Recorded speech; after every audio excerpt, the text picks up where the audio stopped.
We're going to begin talking about the 13 colonies today, but first of all, we need a little background about the colonies so far. First of all, we need to know what a colony is. It is a region or area under political control of another country and occupied by settlers of that country. And there have been two colonial cities that we have established and talked about already. Jamestown is the first permanent English settlement, established in 1607 and gained success by growing tobacco. And Plymouth. The Mayflower landed at Plymouth with English settlers aboard. They created the first form of self-government in the colonies called the Mayflower Compact, and they did that in 1620. And the men signed it and agreed to make decisions and laws together. And this was based on majority rule. Let's talk about the New England colonies. If you remember from our previous videos, we've talked about the reps, the religious, economic, political, and social characteristics. We're going to add another aspect to that, is the physical characteristics to each of the three regions of the American colonies. The New England colonies, the physical characteristics are they have a very close proximity to the Atlantic Ocean. They didn't really venture very far away from that Atlantic coastline because that provided a lot of their jobs and a lot of their their livelihood. And so they stayed close to the Atlantic Ocean. They also did subsistence farming in New England. Subsistence farming is where you only grow enough food for your family. You don't make enough, you don't grow enough, you don't harvest enough to sell it and make a profit on it. You only grow enough to sustain your family. That's subsistence farming.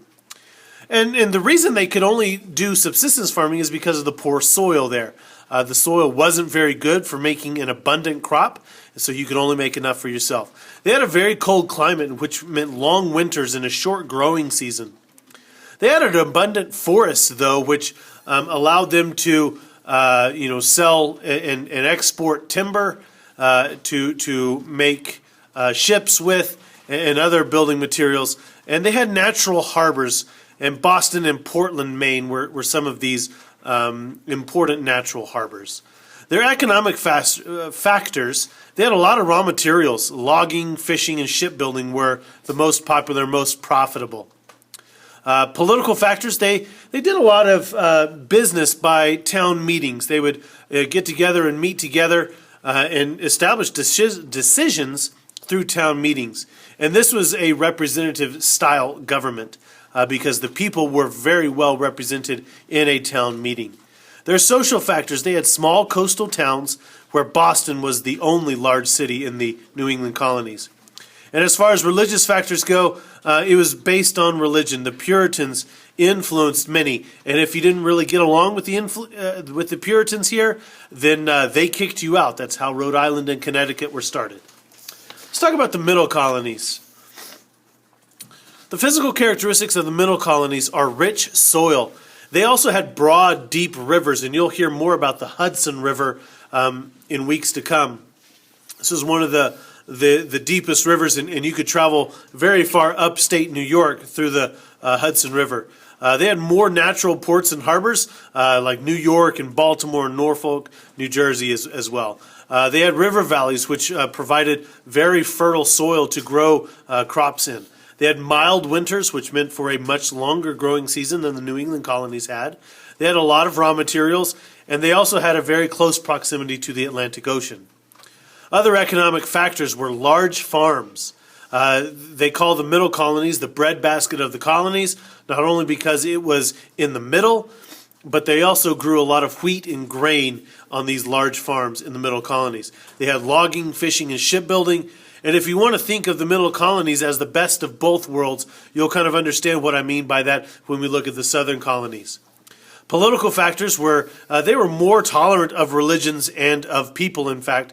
The example of this is the Quakers, where William Penn established the Pennsylvania colony as a social experiment to see just how accepting of other people and religions one place could be.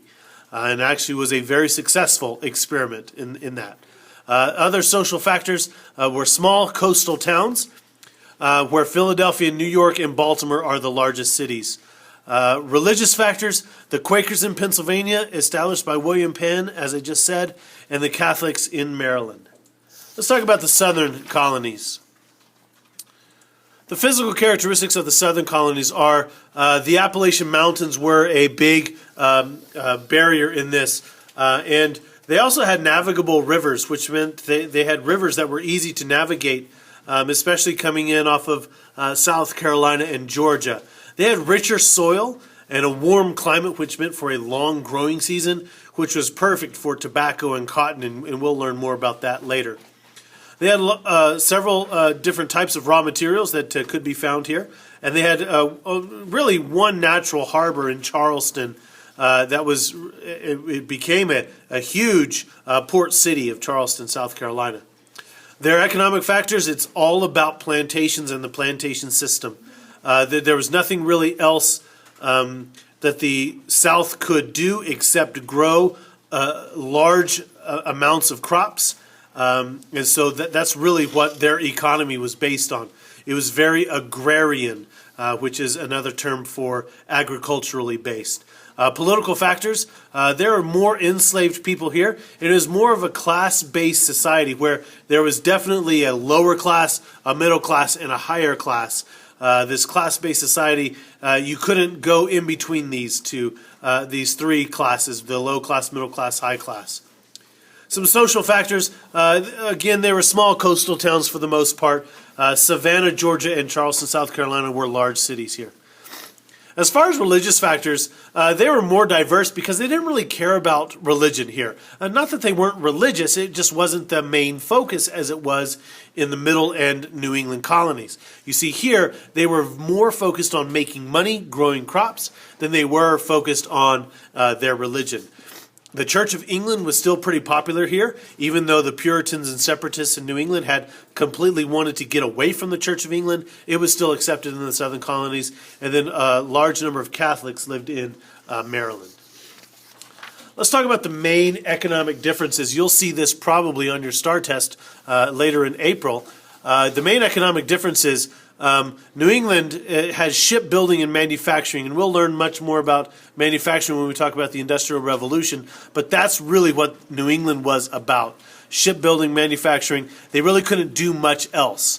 The Middle Colonies, it is the best of both worlds here. We had a lot of agriculture, a lot of cattle production, a lot of shipbuilding, a lot of fishing, a lot of logging here, but agriculture and cattle producing were the main economic factors of the Middle Colonies.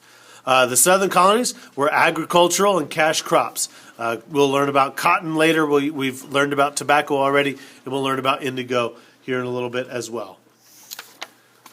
Let's talk about the population density of these colonies. The New England and Middle Colonies, access to waterways, which are ports and rivers, resulted in high population density in large urban areas.